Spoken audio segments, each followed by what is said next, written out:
Okay, magandang gabi po sa ating lahat dito sa Donmar TV. Robin Padilla binansagang the next Duterte.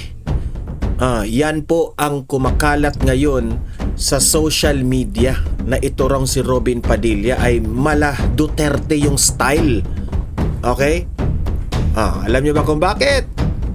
Kasi nag-trending po ang performance ni Robin Padilla sa Senado. Okay, kung saan ay tumpak na tumpak po ang mga tanong ni Robin Padilla dito sa isang prosecutor, okay? Ang lawyer ng mga sa prosecution, no? Na grabe si Robin Padilla, mantakin nyo ha, hindi po ito lawyer, itong si Robin. Pero alam ko, itong si Senator Robin Padilla, pinag-aaralan niya ang patungkol po sa mga legality o itong mga impeachment rules, no? At kung mapapansin nyo, ang kanyang mga tanong, very simple at talagang ang kanyang ang style of communicating ni Robin Padilla ay talagang nauunawaan in layman's term, meaning to say, nauunawaan ng masang Pilipino. Simple lang ang kanyang mga tanong dito sa prosecution pero sapul, sunog na sunog. Pero ngayon, galit na galit, asar na asar ang mga dilawan dito sa ginawa ni Robin Padilla.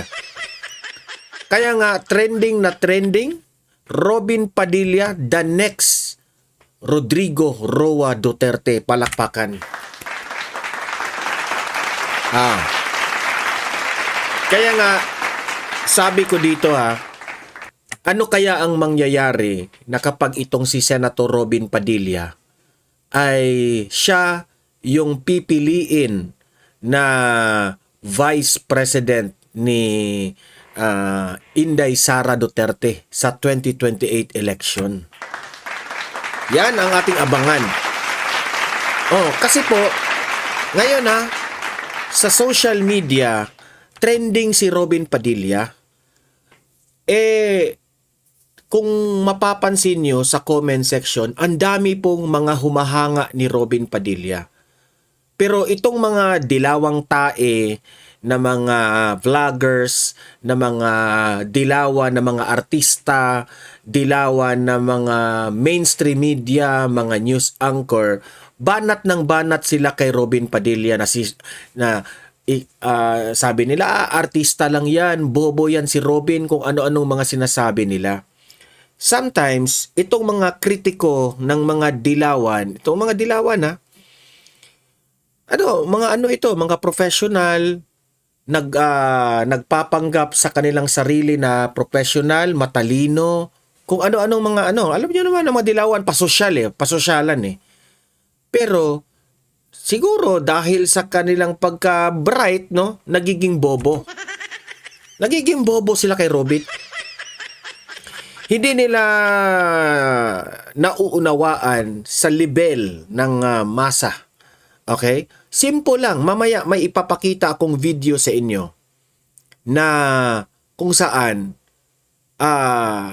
sunog na sunog itong prosecution. Dahil po may gusto pong point si Robin Padilla na ma-deliver. Okay? Pero itong si Bam Aquino rin, bobo rin eh. Bobo lang si Bam Aquino. Hindi nila nakuha yung point ni Robin when it comes to alias. Okay? Ang atin pong bakit yung confidential funds na yan, no? Merong aliases. Hindi nila gets bakit ganun. Ipinipilit nila na itong mga aliases na mga pangalan sa confidential funds, pinipilit nila na mali ito at corrupt ito, which is hindi nila ma-establish. Hindi nila ma-establish Kaya nga ang ganda ng paliwanag ni Senator Judge Robin Padilla dito. Mamaya yun po ang ating pag-uusapan kasi po ang taong bayan naghahanap po ng isang leader ng ating bansa na may malasakit at tapang. Given na yan eh. Kapag Duterte, yan talaga ang tatak Duterte. Tapang at malasakit. Si BP Sara, obvious eh. Siya ang magiging presidente ng 2028 kasi yan ang gusto ng taong bayan, tapang at malasakit. Ba't mantakin nyo ha? May bagong nadiskubre ang taong bayan, which is si Robin Padilla. May kamay na bakal, si Robin, at may malasakit sa tao. Oh, may malasakit na tao si Robin. Mantakin nyo ha? Tingnan nyo ang ugali ni Robin Padilla. Ang datingan yan, bad boy, di ba? Pero kahit yung mga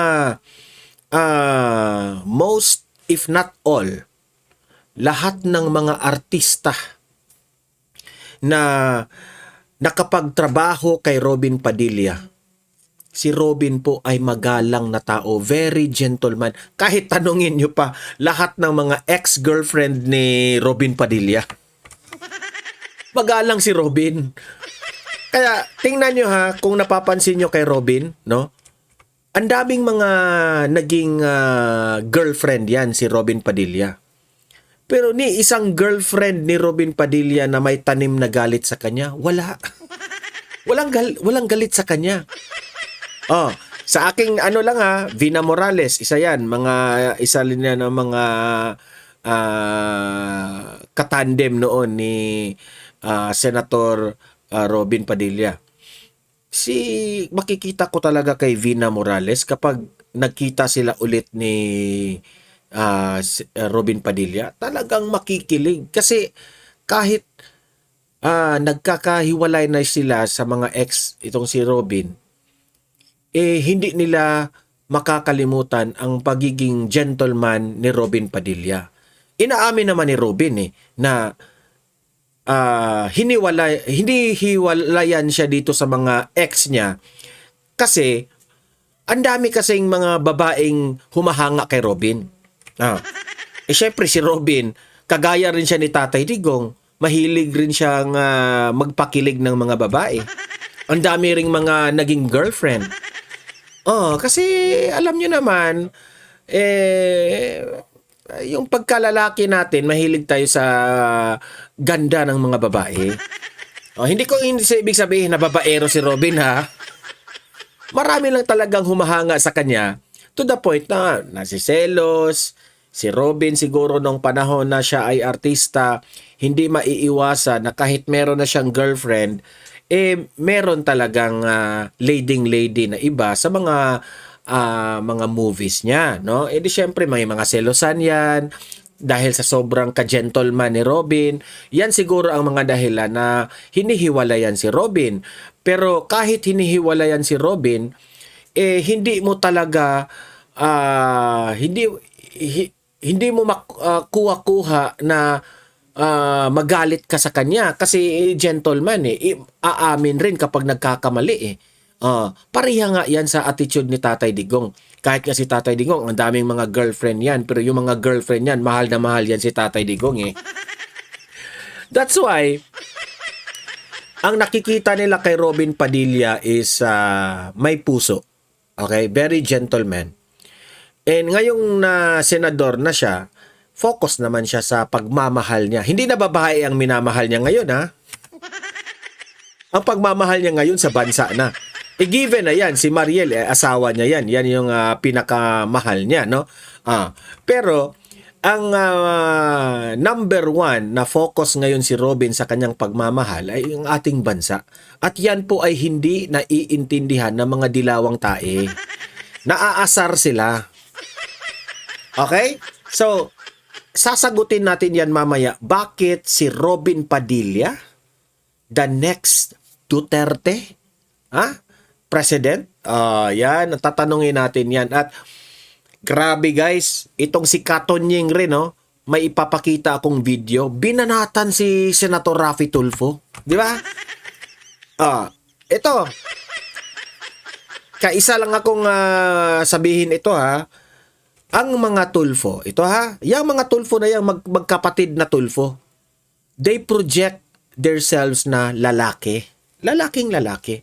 But they project themselves na matapang. Okay? Para sabihin na, ito yung tunay na mga lalaki, matapang. Pero kung tutuusin, itong mga tulfo na ito, especially itong si Raffy Tulfo, ito yung example ng mga lalaki na walang bayag. Okay? Ito yung fake na fake alpha. Kumbaga fake alpha. Sila yung fake alpha. Yung nagpo-project na astig na ikaw yung leader, pa-leader ba? Pa-leader. Fake alpha. Ito yung mga tao na mahilig sa bibig lang ang gawa. Okay? Opposite of Robin Padilla. Tahimik lang yan si Robin. Si Robin, ipinakita niya through actions. Okay? Hindi niya scripted yan. Kasi kusang loob yan eh. If you are an alpha, given na yan. Gagawa ka. Talagang it speaks your actions, no? Pero itong mga tulfo na ito, bibig lang. Akala nga natin noon na magaling ito mga tulfo noong mga panahon pa ng kanilang mga shows, no, sa Raffy Tulfo in Action, humahanga tayo kasi tinitira nila yung mga at that time yung mga umaabuso sa gobyerno, tinitira nila on radio, bibig lang. Nung ngayon na pumasok na sila sa politika, wala pala, hanggang bibig lang pala sila. So napatunayan po at napag-alaman ng taong bayan na hanggang bibig lang ang mga tulfo. Matapang lang sila sa mga maliliit na tao. Pero itong mga corruption na nangyayari ngayon sa bansa natin, na kailangan mo nang mag-ingay at sisitahin itong mga malalaking tao sa gobyerno na nangungulimbat ng pera sa kaba ng bayan, tahimik sila. Kasi walang bayag Okay? Kaya nga, Katonying, saludo kami sa inyo sa itong si Katonying, ang kanyang pahayag. Mamaya, hindi ko naman ito narinig ng buo, magre-react tayo sa sasabihin ni Katonying kung tayo ba'y agree o disagree sa sasabihin ni Katonying laban dito kay Senator Tulfo, okay? So yun po ang mga pag-uusapan natin ngayong gabi na ito, no? Mag-dinner lang kayo diyan at makinig kayo dito, no? Maganda 'yan. Paki-like, paki-share itong ating video para guys kakalat ito sa taong bayan, okay? Maganda 'yan para aabot ito ang malalaman po ng mga iba na ito po yung opinion natin patungkol po sa mga nangyayari ngayon sa mundo ng politika. Sa mga hindi pa nakasubscribe at laging nanonood dito, mag-subscribe na po kayo kasi libre lang talaga ang mag-subscribe sa YouTube. Walang bayad yan. Saka, updated pa kayo sa mga trending natin na mga balita na kagaya nito. Okay? Kaya subscribe na.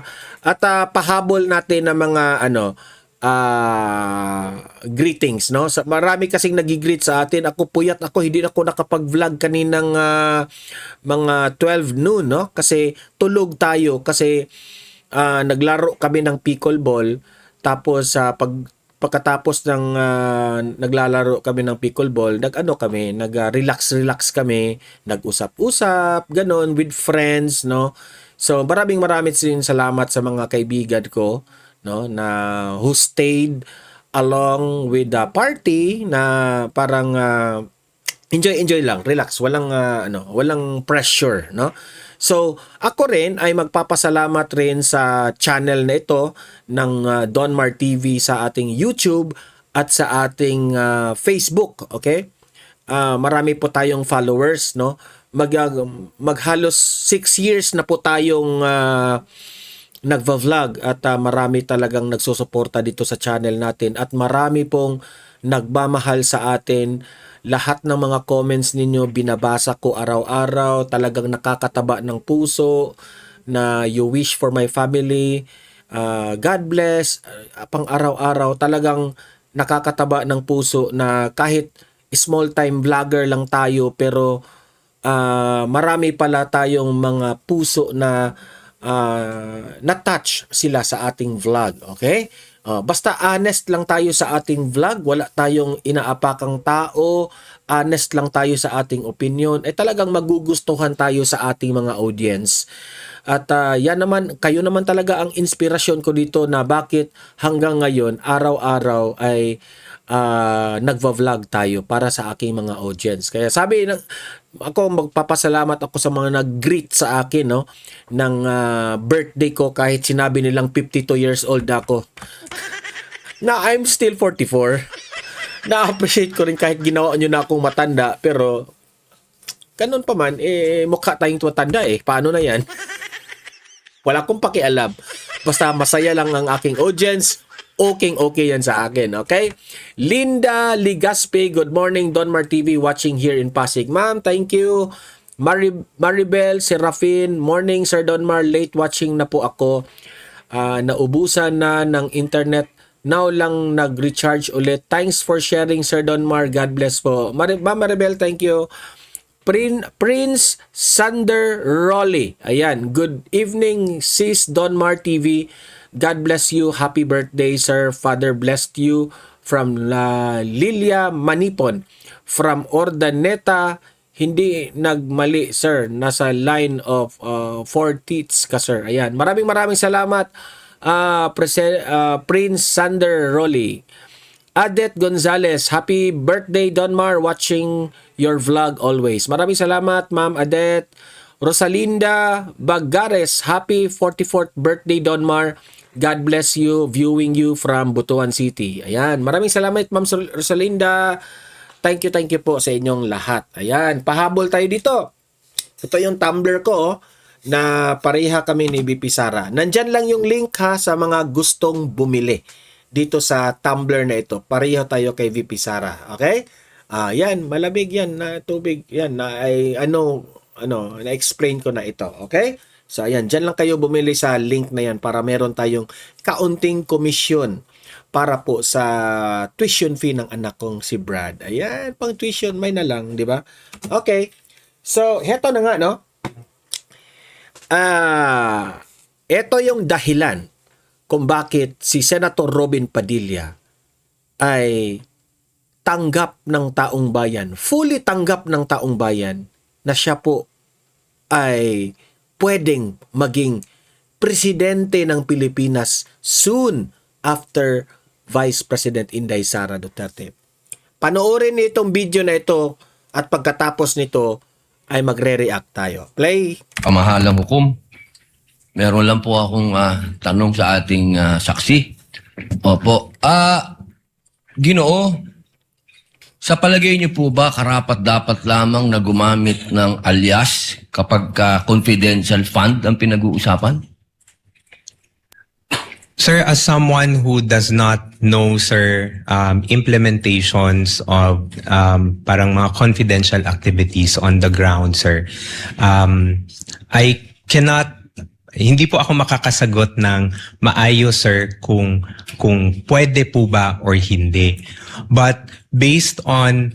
tinanong itong hostile witness ni Robin Padilla kung ano ang kahalagahan. Bakit meron talagang alias sa mga confidential funds?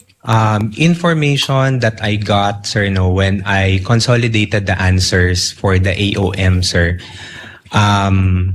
hindi naman po siya na-mention sa akin po ni Colonel Lachica.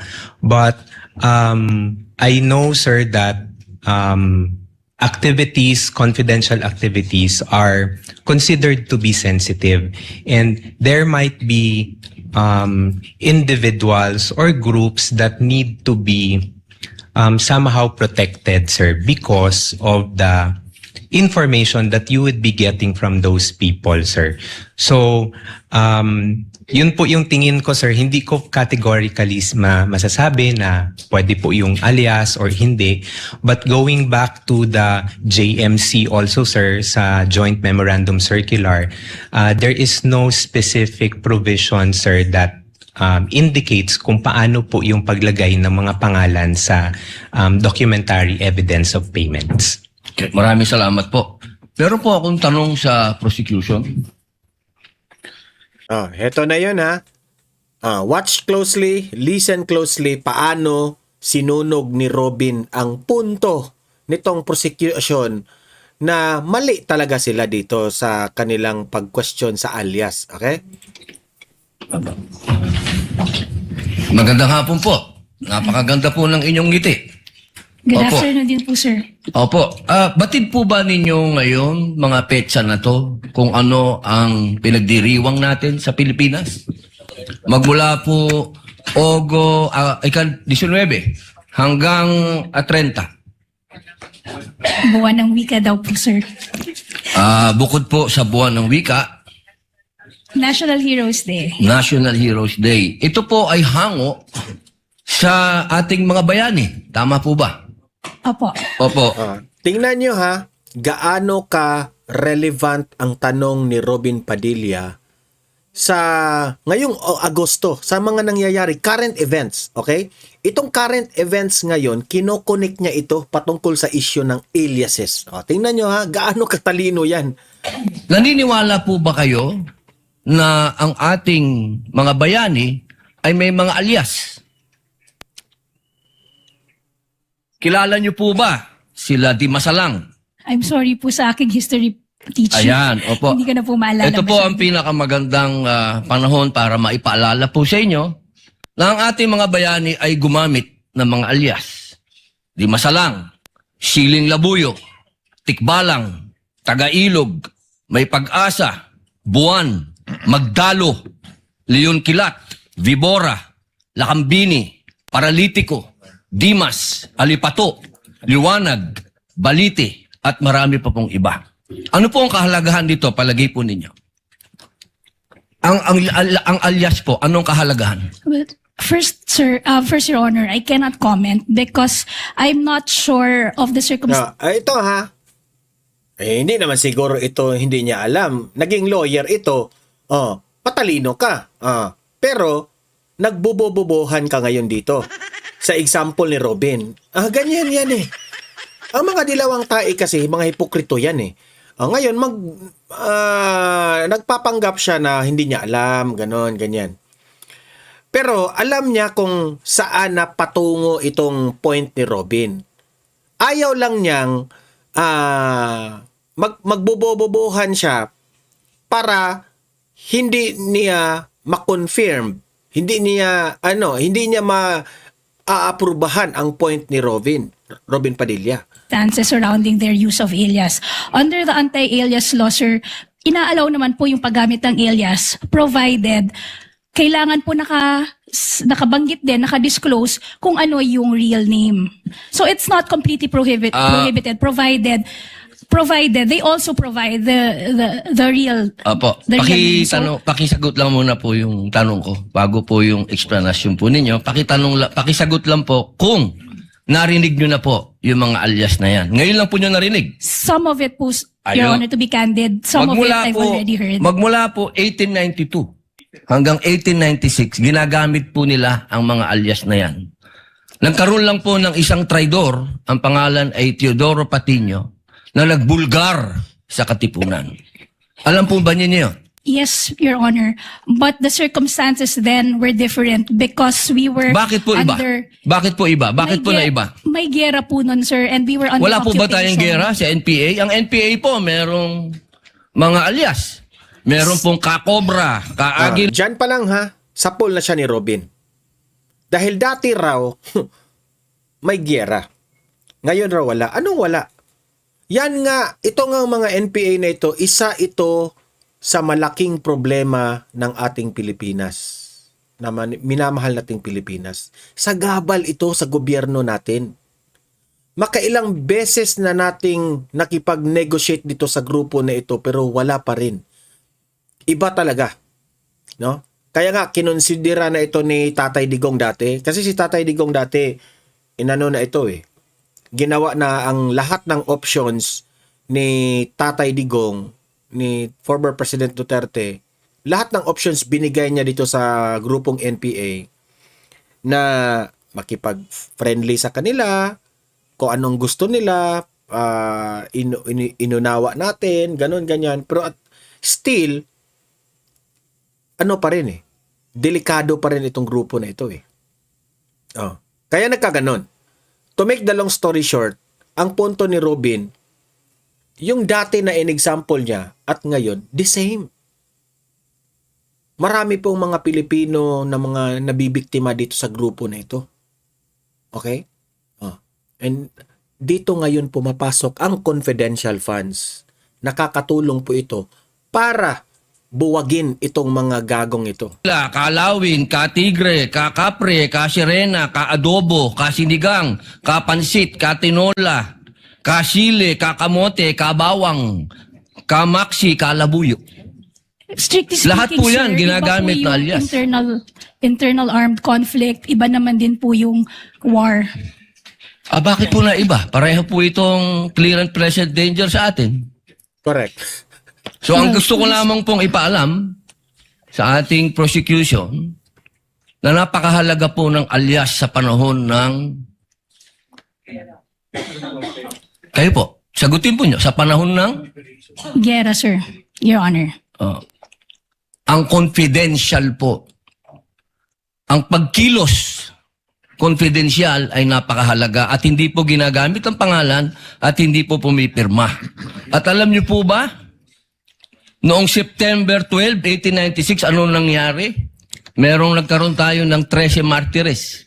Yung mga nagtraidor ay itinuro ang mga totoong pangalan, totoong lugar, kung nasaan yung mga sumusuporta sa Katipunan. If I may, Your One Honor. last na lang po. Kindly wind One up, last, Senator one Judge last na lang Padilla. po. If I may, Your Honor, just address your question earlier.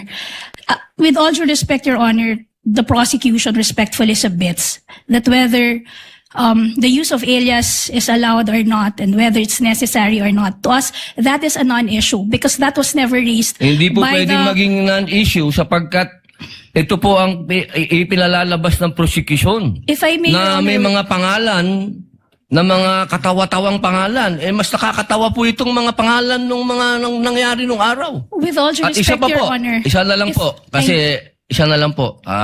Kindly wind up, Ito na lang po. Padilla.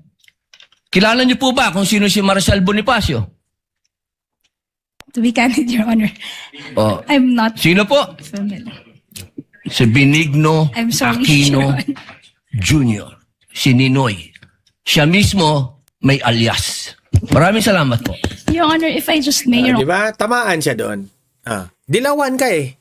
Dilawan ka pero hindi mo alam na may alias yung ano nyo? Amo ninyong si Ninoy. Hindi niya alam. Kasi nauutakan kayo ni Robin Padilla. Nauutakan kayo eh. Nauutakan sila. So yan ang point ni Robin. Kung meron pong alias ngayon sa mga confidential funds, that's normal. Kasi hindi po pwede natin i-disclose itong mga pangalan na nagbibigay impormasyon sa kalaban ng gobyerno. That's the point. Kaya nga, dati, meron ring aliases. Hindi mag-gets-gets ng prosecution eh. Kasi, alam nyo naman na nag-aakusa sila kay BP Sara na alam nilang walang kasalanan si BP Sara. So, wala talaga. Pero, kung ikukumpara mo si Robin Padilla dito kay Raffy Tulfo, wala sa kalingkingan itong si Raffy Tulfo. Wala sa kalingkingan itong si Raffy Tulfo. Tingnan ninyo ha. Tingnan nyo rin itong point ni Katonying. Meron po siyang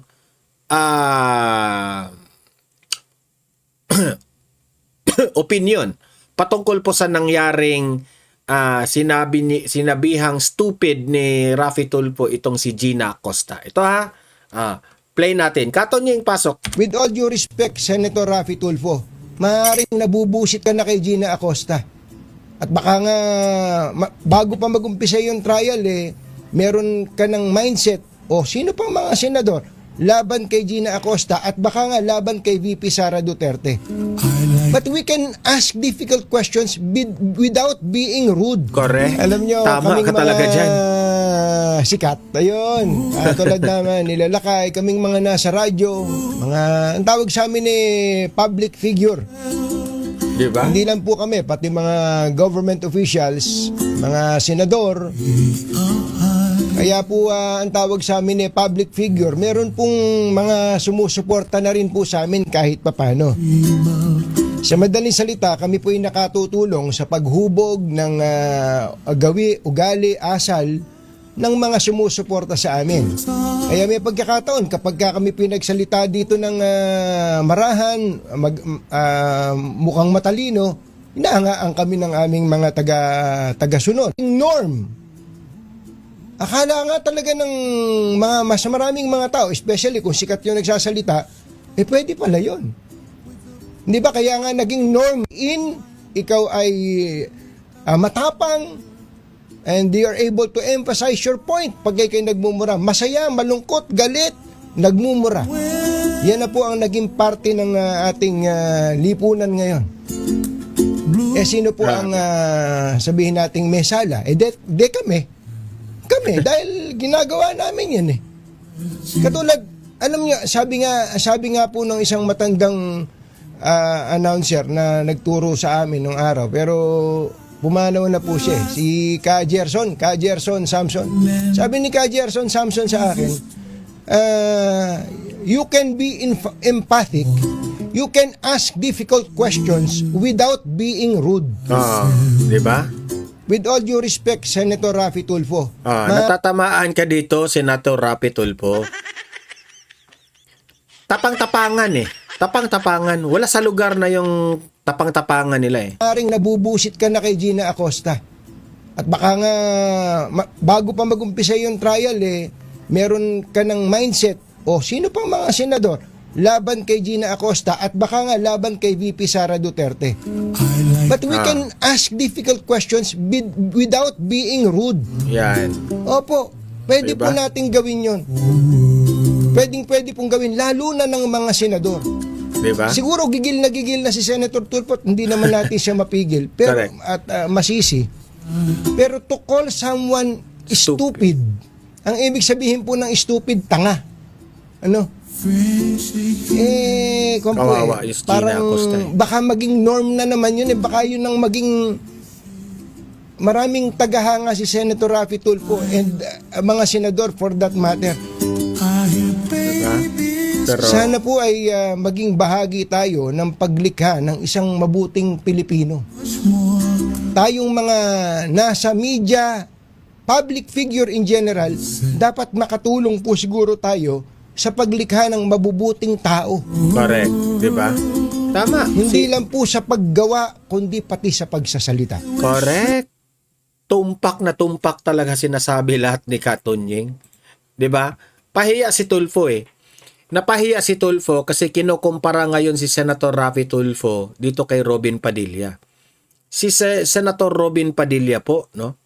Matapang 'yan, pero kitang-kita mo naman gaano kataba yung puso. Si Raffy Tulfo, tapang-tapangan. Pero yung puso, fake. Yan ang aking opinion dyan, Fake. Peke po ang kaniyang puso. Wala yan, si Tulfo.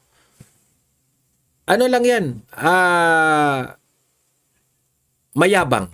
Yun ang pinaka-best description ng mga Tulfo, mayabang. Yabang lang ang alam ng mga Tulfo. Kita nyo naman kung paano sila nag-flex ng kanilang mga ari-arian, di ba? Kita ko pa nga yung isang interview ni Raffy Tulfo, no? I think it's Karen Davila yata o Jessica Soho. Pinakita ni Raffy Tulfo yung mga outfit niya na mga mamahalin. Ganon sila. Kalmado na kalma lang ang kanilang pagiging mayabang. Meron ganun eh. Mayabang na kalma lang. Kalma na mayabang, wala naman. Okay yung kalma na mayabang ka, pero may tapang at malasakit ka naman. Di ba? Pero wala sila dyan eh. Ang ano lang, wala silang tapang. Yabang lang ang meron sila. Okay? Kasi, itong si Raffy Tulfo kasi, takot sa administrasyon. Takot ito kay Romualdez. That's my point. Direct to the point tayo dyan. Takot sila sa mga malalaking tao. Okay? Kaya, itong administrasyong Marcos, alam mo na ang dami-dami ng mga kalokohang ginawa, pero ano pa rin, tiklop ang mga bibig nila. Buti kung away, yan, mag-asawa yan, kasi madali nilang tapang-tapangan dyan. Tingnan nyo itong administrasyon ngayon. Siguro, hindi na nila, kasi ito sa Facebook ngayon, kung makikita nyo ang Facebook ni Raffy Tulfo, Erwin Tulfo, Bongbong Marcos, ang mga comment section nila, hinahide nila. There are posts na kailangan nilang i-hide ang comment section kasi halos lahat haha ang reaction, tapos lahat ng mga comments negative. Negative yung mga comments. Kaya siguro nasasakta na sila dito sa Facebook. Alam niyo ba kung anong plano ng gobyerno ngayon? Ito nag-trending kasi ito. Basahin natin lakihan natin. Ito ang posibleng gagawin ng administrasyon ngayon. Si Bongbong Marcos ay bukas sa rekomendasyong iban ang Meta apps at maging iba pang gaming platforms.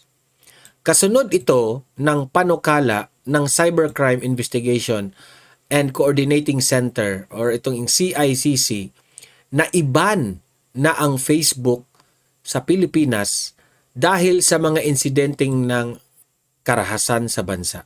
Isa tingin ko dito, ginagamit lang nila yung nangyari na karahasan. Pero ang totoo nito, iba nila ang Facebook kasi ito lang ang Facebook ang tanging paraan na makapag-express ang taong bayan.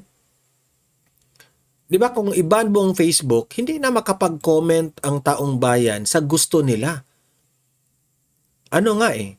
Freedom of expression. Isa itong Facebook na nakapag-release tayo sa galit natin dito sa ginagawang kapalpakan ng administrasyon. Bakit itong administrasyon ngayon gusto na nilang iban itong Facebook? Siguro, hindi na nila tanggap. Kasi ang taong bayan, galit na sa kanila. Di ba?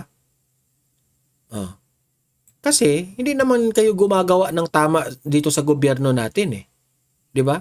Nasaan na yung promise mo na ikulong ninyo si Romualdez? Another budol. Di ba? Ganon. That's one of the example. Kaya galit yung tao.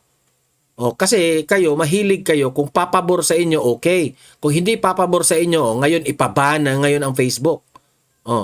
Sabi ni BBM, ni Claire Castro pala, magandang pag-isipan at pag-aralan kung dapat silang manatili na parte ng ating sistema, ayon kay Palace Press Officer Yusek Claire Castro. Ang Facebook ang tinutukoy nito. Lahat ng pwedeng masabing makakasira sa ating mga kabataan, hindi, kayo lang talagang nasisira sinisira kayo ng tao kasi kayo rin ang nagsira sa sarili ninyo because your performance being a government official sablay. That's the point. Lahat na masasabing masisira at ating mga kabataan at dinadamay mo pa yung kabataan ngayon Open po ang Pangulo na matagal ang lahat ng yan. PBBM bukas. Alam nyo, sa totoo lang, huwag nyo nang idama yung nangyari sa Zamboanga ba yun? Huwag nyo nang idama yun. Ang punto doon ni Senator Robin, may kamalian lang yung Facebook doon na hindi kaagad tinanggal yung video. Yun lang naman. The rest of it, hindi naman siguro natin, di ba? Lahatin po ang platform na ito kasi ito na nga lang ang tanging paraan na makapag-express ang taong bayan. Tapos bubuwagin pa ninyo. At alam ko, meron itong meron itong ibang anong tawag dito? meron itong ibang layunin itong gobyernong ito. Ayaw nila na malaman ng buong sambayan ng Pilipino ang kanilang kapalpakan. Kasi imagine that one ha. How many vloggers na ibinuking itong mga hindi natapos na flood control dito sa Pilipinas? Di ba? So, dyan pa lang, kung itong mainstream media, di ba? Lahat fake news. Ang ibinalita lang yung maganda yung kung nakakaganda po kay BBM. Pero ang tunay naman, ang daming kinurakot na mga flood control, and the only way na matuklasan ito ng buong sambayan ng Pilipino is Facebook. Doon mag-post, ito yung ginawa ninyo. Na kung totoosin nga, mas credible pa ang social media kaysa mainstream media because media, selective yan. Okay? Selective sila kung ano yung ipapalabas nila. Hindi kagaya ng mga vloggers na, ang vlogger selective. Pero at least naman, maraming mga vloggers. Pipili ka ngayon, itong vlogger na si Don Mar, ang nire-reveal nito, mga kabalastugan ni BBM. Meron namang ibang vlogger, yung mga anti-Duterte vloggers. Ngayon, bilang isang Pilipino, marami kang pagpipili ang vloggers. Kung sa tingin mo, kung saan ka naniniwala, doon ka. 'Di ba? Bakit ngayon marami pong naniniwala sa mga DDS? Because alam nila na nasa tamang direksyon po ang mga DDS na mga leaders. Okay? Kung naniniwala rin kayo sa mga dilawan, wala kaming pakialam dyan. Paniwalaan nyo yung sarili nyong pinapaniwalaan. Ang importante, demokrasya tayo. Kung sino yung nakakarami, yun ang masusunod. Diba? Ganun lang yun. Ngayon, ipapakita ko sa inyo, I think sa susunod na vlog na lang, no? Yung patungkol kay Vice President Inday Sara Duterte. Sa susunod vlog na lang natin, na nagsalita na po itong si VP Sara patungkol po sa kabubuhan ni Raffy Tulfo. Okay, so hanggang dito na lang. Libre kayong mag-comment, mag-react sa ating mga pinag-usapan at babasahin natin yan sa comment section. Sa mga hindi pa nakasubscribe sa Don Mar TV, subscribe na po kayo. And don't forget to like and share. See you in my next video. Have a great day, have a great night. God bless po sa ating lahat. Mabuhay ang Pilipinas and God save the Philippines. Bye-bye!